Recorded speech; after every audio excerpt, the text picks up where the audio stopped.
السلام علیکم سامعین، میں ہوں حکیم فیصل اور آپ سن رہے ہیں کلیم دعا خانہ یوٹیوب چینل جی۔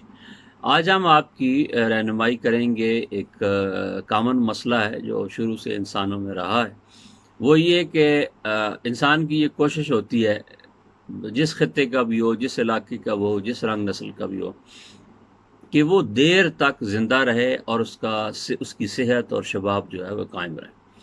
تو اس کے اوپر مختلف لوگوں نے مختلف طریقے سے رہنمائی کی ہے۔ کچھ کا خیال ہے کہ آپ مستقل ورزش واک کرتے رہیں اور اپنے آپ کو جو ہے وہ چست رکھیں، ایکٹیو رکھیں، تو آپ کی صحت جو ہے وہ دیر تک قائم رہے گی۔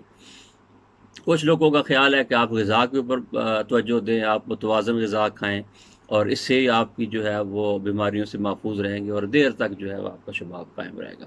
تو ہمارا تعلق جو ہے یہ چونکہ طب کے ساتھ ہے، اس انسانی ضرورت کو مد نظر رکھتے ہوئے کہ اس کا صحت، اس کا شباب جو ہے وہ دیر تک قائم رہے، تو یہ جو عموماً سرد مزاج کے لوگ ہیں، جن کو نزلہ زکام رہتا ہے، جسم ٹھنڈا، بلڈ پریشر لو رہتا ہے، ان کے لیے ایک خاص چیز ہم آج لے کر آئے ہیں جی۔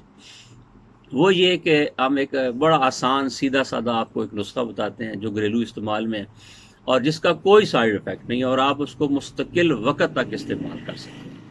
وہ ہے صرف دو چیزیں، ایک ہے بلادر اور ایک ہے ناریل۔ بلادر جو ہے یہ آپ نے 50 گرام لینا ہے۔ بلادر ہے کیا چیز؟ یہ ایک درخت ہے، اس کا پھل ہوتا ہے بیر کی طرح جی، گرم خشک اس کا مزاج ہے، جس سے بیر کا مزاج ہوتا ہے اسی طرح اس کا بھی مزاج ہے، تو یہ عام مل جاتا ہے۔ تو یہ اس کی خصوصیات کے اندر جو اطباء نے لکھا ہے بلادر کی، ایک تو یہ محلل ہے، یعنی جسم کے اندر جہاں پہ کوئی ورم ہوگا، کوئی سوزش ہوگا، اس کو ختم کرے گا۔ کاسر ریا ہے، یعنی جسم سے ریح کو جو ہے خارج کرتا ہے۔ اعصاب اور ذہن کے لیے تقویت کا باعث بنتا ہے، یعنی مقوی اعصاب ہے اور مقوی ذہن ہے۔ اور جتنے بھی بلغمی امراض ہیں جو جسم کو کمزور کرتے ہیں، جو ذہن کو کمزور کرتے ہیں، جو دل و دماغ کو کمزور کرتے ہیں، ان کے لیے بہت ہی زیادہ مفید ہے۔ ہاں، یہ گرم مزاج والے لوگ استعمال نہیں کر سکتے، جن کے ہاتھ پاؤں میں جلن ہوتی ہے، جسم سے سیک نکلتا رہتا ہے، یا گرم مزاج کے لوگ ہیں تو وہ استعمال نہ کریں۔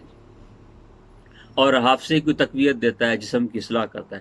آپ نے بلادر جو ہے یہ 50 گرام لینا ہے، کسی بھی حکیم کی دکان سے لے رہے ہیں، اور آپ نے 1.5 کلو ناریل لینا ہے جی۔ ناریل پاؤڈر نہیں لینا آپ نے، بلکہ ثابت ناریل لینا ہے۔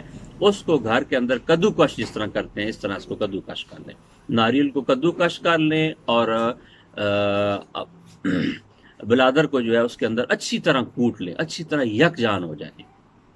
3 کلو آپ نے چینی کی لینی ہے۔ ان چیزوں کو آپ نے مرکب بنا کے رکھ دینا ہے۔ اس کے بعد آپ نے 3 کلو چینی لینی ہے جی۔ 3 کلو چینی لے کے اس کا قوام بنائیں۔ قوام بنانے کے بعد جس وقت گاڑھا قوام ہو جائے، اس کو آپ ایک بڑے سے اسٹیل کے برتن کے اندر پھیلا دیں، اور اس کے اندر آپ نے یہ جو بلادر اور ناریل کوٹ کے رکھا ہوا ہے، یہ اچھے طریقے سے مکس کر کے اس کو ٹھنڈا کرنے کے لیے چھوڑ دیں گے۔ جس وقت وہ ٹھنڈا ہو جائے تو برفی کی مقدار میں، جتنی برفی ہوتی ہے مٹھائی کھانے والی، اس طرح اس کو کاٹ کے کسی برتن کے اندر محفوظ کر لیں، اور صبح دوپہر شام جو ہے یہ 3 4 دانے جو ہے اس برفی کے استعمال کرتے رہیں، اور یہ آپ مستقل استعمال کریں۔ انشاءاللہ آپ کی صحت، شباب، ہر چیز جو ہے وہ قائم ہو جائے گی۔ السلام علیکم۔